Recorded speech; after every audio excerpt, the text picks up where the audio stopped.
আমাদের এই বিজনেস পলিসিটি এই কৃষ্ণনগরটাকে ক্যাপচার করে নিতে হবে, কি বলো? এটা তুমি একদম ঠিক কথা বলেছো।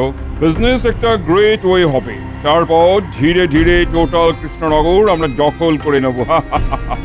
এরপর টোটাল কান্ট্রি। এক্স্যাক্টলি তাই। মানুষের বেঁচে থাকার জন্য ফুড খেতেই হবে। আর এখানকার মানুষ সব থেকে বেশি যে ফুডটা খায় সেটা হলো রাইস। তাই আমাদের একটা স্পেশাল চাল চালতে হবে। ইয়েস ইয়েস, চাল চলতে হবে, চাল।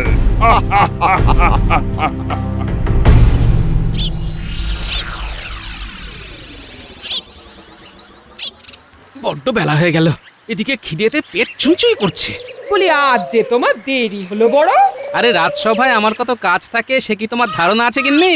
তোমার আর কি, মনের মতো রান্না করো আর খচর খচর করে পান্তি পাবো। কি রান্না করাটা বুঝি কোনো কাজ নয়? হ্যাঁ, বুঝবে ঠেলা বুঝবে, যখন একদিন রান্না করা বন্ধ করে দেব নিজেকেই তখন তোমার হাঁড়ি ঠেলতে হবে। হ্যাঁ, তুমি কি ভাবছো হ্যাঁ তোমার এই কথায় আমি দমে যাব? কখনো না। তুমি যখন তোমার বাপের বাড়ি গিয়ে মনের আনন্দে বসে থাকো তখন তো আমাকেই চালে ডালে খিচুড়ি বানিয়ে খেয়ে রাজসভায় যেতে হয় নাকি? হ্যাঁ, কি গো, আমি বাপের বাড়ি থাকলে তুমি খিচুড়ি বানিয়ে খাও নাকি? ভারী মজা তো। হ্যাঁ, নিজে এমন ভাব করে থাকো জানো আমি বাপের বাড়ি গেলে তোমার খাওয়াই জোটে না। হ্যাঁ? এই রে, মুখ ফসকে কি বলতে কি বলে ফেললাম। তুমি আমাকে একদিন খিচুড়ি রান্না করে খাওয়াবে। হ্যাঁ, আচ্ছা আচ্ছা আচ্ছা গিন্নি, সে না হয় হবে। এখন তুমি শিগগির খেতে দাও, দেখি জোর খিদে লেগেছে। আচ্ছা তুমি বসো, আমি তোমার জন্য ভাত আনছি।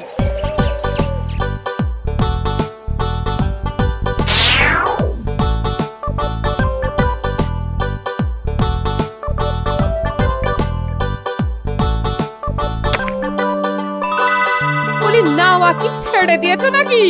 ভাত খাবে তা কই নিয়ে এলে না? না না, এখন আমি আগে খাবো, পরে নাইতে যাবো। গো, যত দিন যাচ্ছে তত তোমার আলসেমিতে ধরছে। জন্মে শুনিনি বাপু কেউ খেয়ে দিয়ে চান করতে যায়। তোমার সবকিছুই কিরকম উল্টো রকম হয়ে যাচ্ছে। হ্যাঁ, সব সোজা আছে গিন্নি, তুমি এখন চুপ করলে আমি একটু শান্তিতে খেতে পারি। সে আমি জানি গো জানি, আমার কোনো কথা তোমার ভালো লাগে না। ও কি হলো গো, এই তোমার চুয়াল আটকে গেল নাকি? হ্যাঁ, সর্বনাশ। এক্ষুনি গুলটেনে আপনাকে ডেকে তোমার চুয়ালে ঘুষি মারতে হবে দেখছি। এই কি হলো বলো দেখি। কি গো, কিছু বলো। পেটে যখন খিদের জ্বালা আমার গিন্নি তখন আমাকে পাথর খেতে দেয়। ওরে বাবারে, দাঁতগুলো গেল মনে হয়। ওহ, বলি তুমি কি আজকাল পাথর দিয়ে রান্না করছো নাকি? ও বাবা! মরণ, দাঁড়াও দেখাচ্ছি। কি আবার দেখাবে? হ্যাঁ, কি আবার দেখাবে? সেরেছে। এ কি, আরো পাথর নিয়ে এসে মাথায় ভাঙবে নাকি? শিলনোড়া আনতে গেল না তো? এই দেখেছো, চাল ভর্তি কাঁকড়। এখন তুমি বাজার থেকে পাথর মেশানো চাল নিয়ে এলে আমি কি করব? হ্যাঁ, এ কি অবস্থা? বাজারে এখন পাথর মেশানো চাল দিচ্ছে? চাল যখন তোমায় দোকানি দেয় তখন একটু ভালো করে লক্ষ্য করো না নাকি? নাকি খালি এই দোকানি যা খুশি দিক তুমি তোমার মহান ওই রাজকর্ম নিয়ে এই চিন্তা ভাবনা করতে থাকো? না, দোকানি তো বিশ্বস্ত, তবে বেটাকে ধরতে হবে। কি জানি বাপু, আজকে পাথর দিচ্ছে, কালকে চালের বদলে আস্ত ইট দিয়ে দেবে। হ্যাঁ, আহ, তুমি চুপ করো তো। ইট নিয়ে এলে আমার মাথায় ভেঙো, হয়েছে?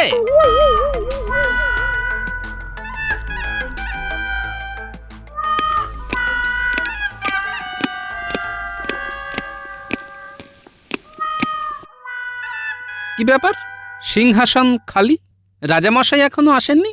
কি ব্যাপার, সবাই চুপ কেন? আচ্ছা, গুরুতর কিছু হয়েছে নাকি? হ্যাঁ, না না, আমরা ভেবেছিলাম তুমি হয়তো জানো, এখন দেখছি তুমিও কিছু জানো না। আরে গোপাল কি করে জানবে? আমি রাজামশাইয়ের সব থেকে কাছে এবং নিজের লোক, আমি জানি না মহারাজের কি হয়েছে? হ্যাঁ, মন্ত্রী মশাই, আপনি এত কাছের লোক হয়েও খবরটুকু পর্যন্ত নেননি যে মহারাজের কি হয়েছে? আমার তো মনে পড়ে না মহারাজ কবে এত দেরি করে রাজসভায় এসেছেন। তুমি কতটুকু জানো হে? ওই তো মহারাজ,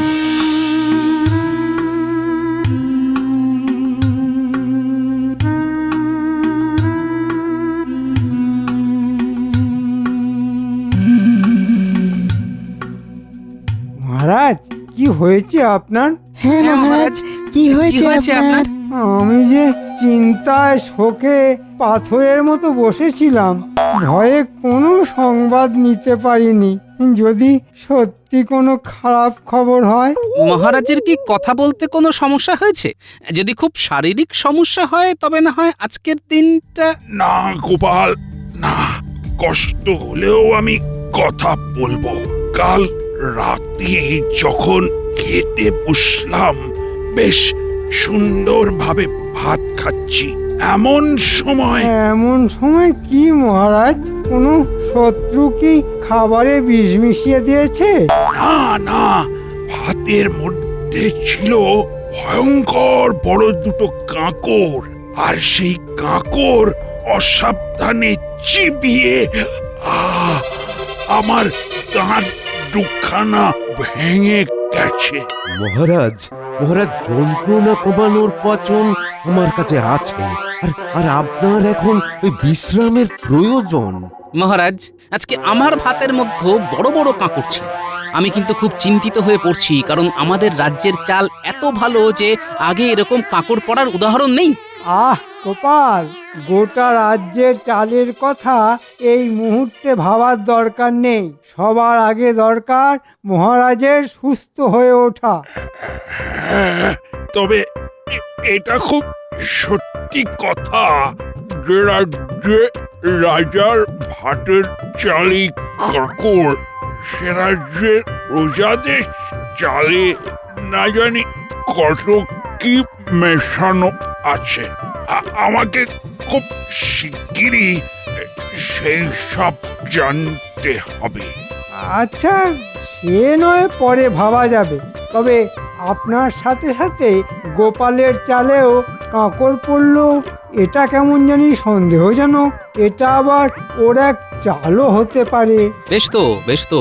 আমাকে যদি বিশ্বাস না হয় তাহলে আপনি আসুন আমার বাড়িতে, এক থালা ভাত খেয়ে যান। আমন্ত্রণ রইল। ঠিক আছে, ঠিক আছে, আর কোনো কথা নয়। মন্ত্রী, তুমি তুমি চুপ করো, চুপ করো। মহারাজ, মহারাজ, আপনি আর কথা বলবেন না, আপনার বিশ্রামের প্রয়োজন। বৈদ্য ঠিক বলেছে মহারাজ, আপনার সত্যিই বিশ্রামের প্রয়োজন। শোনো, আগামী ৩-৪ দিন রাজসভা বন্ধ থাকবে। আমি তো আর কথাই বলতে পারছি না। আজ রাজসভা এ পর্যন্তই। ওহ বাবা!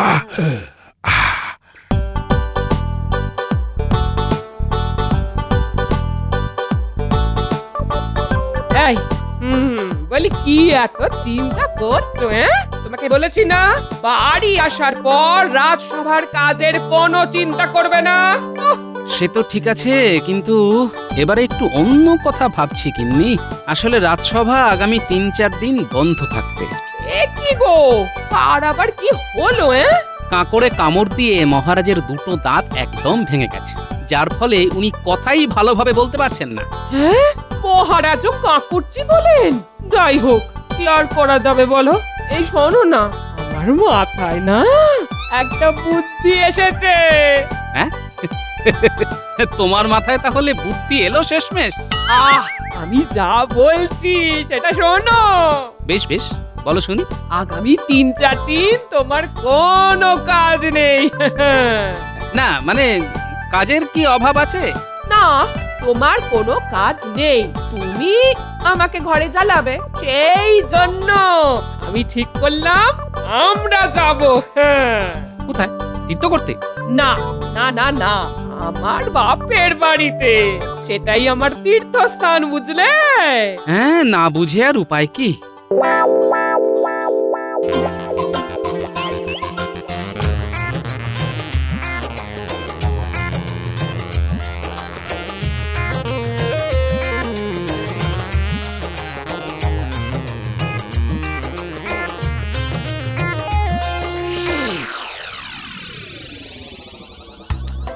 খাও বাবা জীবন, ভালো করে খাও, তোমার তো দেখাই পাওয়া যায় না।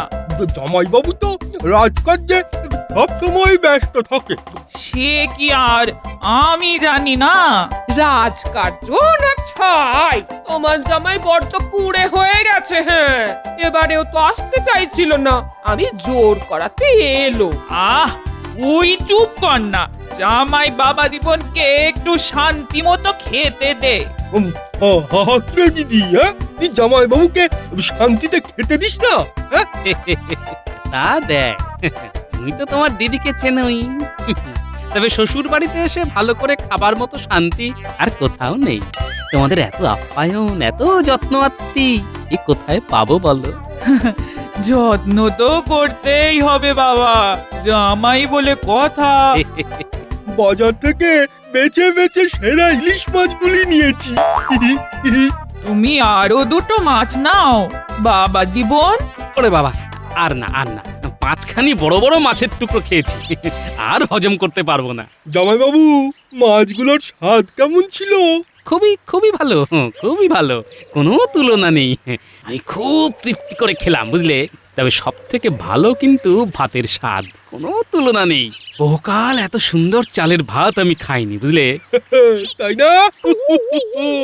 আচ্ছা ভাই, এই চাল তুই কোথা থেকে এনেছিস? হ্যাঁ, বাজার থেকেই এনেছি। আজ 2-3 সপ্তাহ ধরে বাজারে এই চাল এসেছে।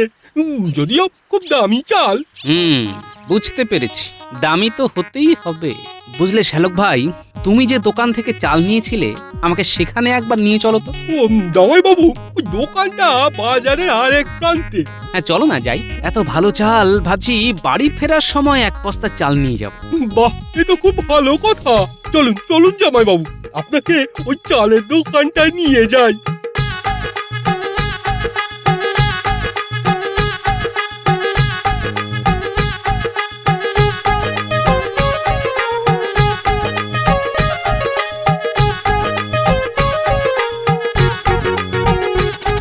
আরে আসুন আসুন আসুন আসুন আসুন।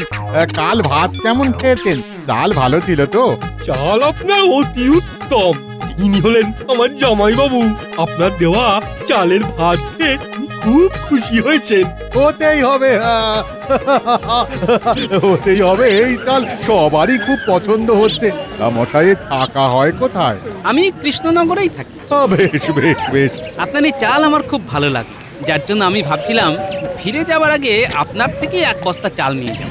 বাহ বাহ বাহ বাহ। আচ্ছা, আপনার এই চালের দাম কত?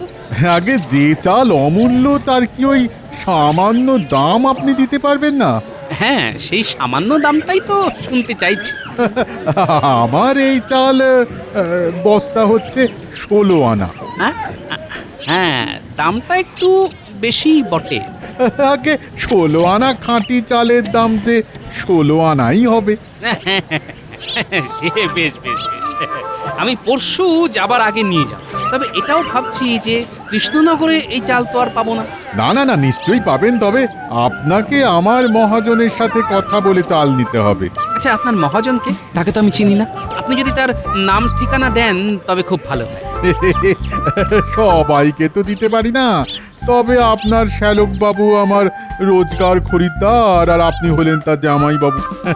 আপনাকে না দিলে তো মহা পাপ হবে। সে আমি জানি। একটু একটু একটু অপেক্ষা করুন। হ্যাঁ, এই যে ইংরেজ বণিক, এই ঠিকানায় গেলেই তার দেখা পাবেন।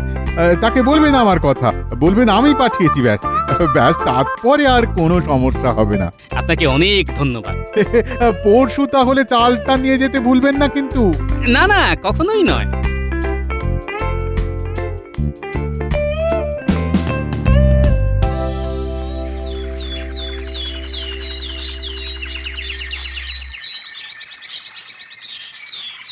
Who are you? এই রে, ইংরেজি তো বুঝি না সাহেব। ওকে ওকে, আমি বাংলা বুঝি। কে আপনি? কি চাই আপনার? নমস্কার, হ্যাঁ নমস্কার। আমি রতন রায়। আমি আসলে চালের নতুন ব্যবসা শুরু করবার পরিকল্পনা করেছি বলেই আপনার এখানে আসা। ও আচ্ছা, বেশ বেশ। কিন্তু ইউ মিন তুমি এই চালের ব্যবসার কি জানো? এই কতটুকু বোঝো বলো তো? নাকি হঠাৎ ইচ্ছে হইল? হ্যাঁ, না না, আসলে আমার অনেক দিন ধরেই ইচ্ছে কৃষ্ণনগরেই চালের দোকান দেওয়া। তবে আর কি ওই মূলধন একটু কম পড়ে গেছিল, সেটা জোগাড় করতেই যা একটু দেরি হলো, না হলে আরো আগেই শুরু করতাম। আহা, মূলধন জোগাড়ই শেষ কথা নয়, এর সঙ্গে আরো কিছু কথা আছে। তবে সেটা 1 নম্বরই আর 2 নম্বরই। এটা না বুঝলে যে তুমি ব্যবসা করিতে পারবে না। ও এরকম হয় বুঝি? কিরকম ব্যাপারটা? এই দেখো, এটা হলো 2 নম্বরই কাঁকড় ভর্তি চাল। এই চালও তো আমাকে চালাতে হইবে। ঠিক ঠিক। এখান থেকে পাশের সব রাজ্যে আমার চাল যায়। পরশুদিন আমার এখান থেকে এই 2 নম্বরই চাল কৃষ্ণনগরে যাইবে। সেখান থেকে 1 নম্বরই চাল আসিবে, যেগুলো আমি অনেক বেশি দামে পাশের রাজ্যে বিক্রি করিতে পারবো। ও বাবা, তাই বলছি, তুমি দোকান না খুলে আমার এখানে টাকা ঢালো, লালে লাল হয়ে যাবে। দোকান করে অত কামাই করিতে পারবে না। বেশ বেশ, আমাদের মনে হয় খুব শিগগির আবার দেখা হবে।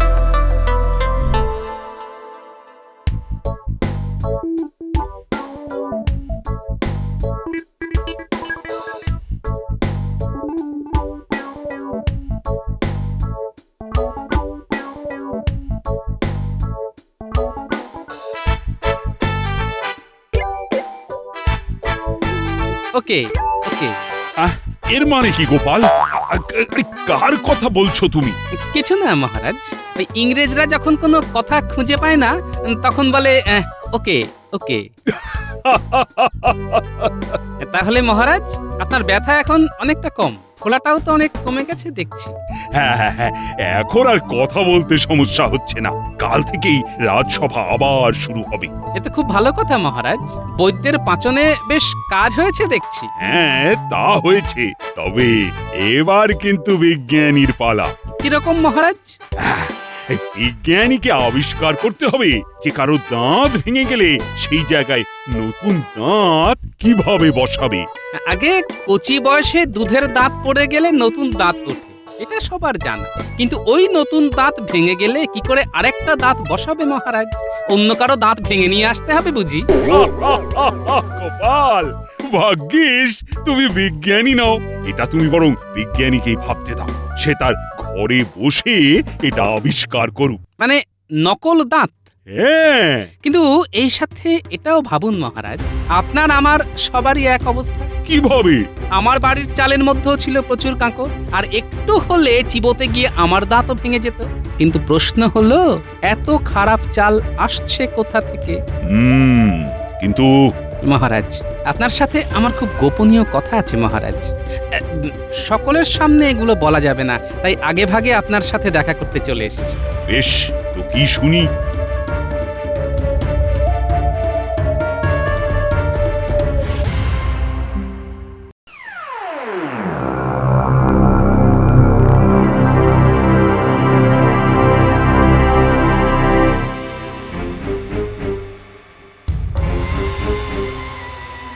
মহারাজ, বলো গোপাল। দেখুন মন্ত্রী কি করছে। দেখতেই তো পাচ্ছি বিশ্বাসঘাতকটাকে। আজ ওর শেষ দিন, কে যা শেষ করার আমি করব। মহারাজ, ওই দেখুন ধানের গোলা। কিন্তু আপনি যা ভাবছেন তা কিন্তু নয়। ও, মানে ওটা ধানের গোলা নয়? না মহারাজ, বাইরে থেকে দেখে সবাই ভাববে ওটা ধানের গোলা, কিন্তু ওটায় ভর্তি পাথর। আচ্ছা, বুঝতে পারছি এবার ওদের চালাকি। এই 2 বস্তায় অর্ধেক কাঁকড় ভরো, বাকিটা চাল ভরবে। আর শোনো, যা করছো তা যদি কেউ জানতে পারে তাহলে তোমাদের গর্দান নেব, মনে থাকে যেন।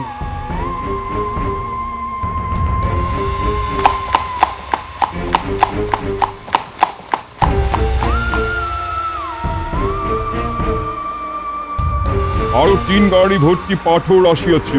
ওগুলো তাড়াতাড়ি গুদামে ঢোকাবার ব্যবস্থা করো। কৃষ্ণনগরের 1 নম্বর চাল এই গাড়িতে পাঠিয়ে দিতে হবে। কি হলো সাহেব?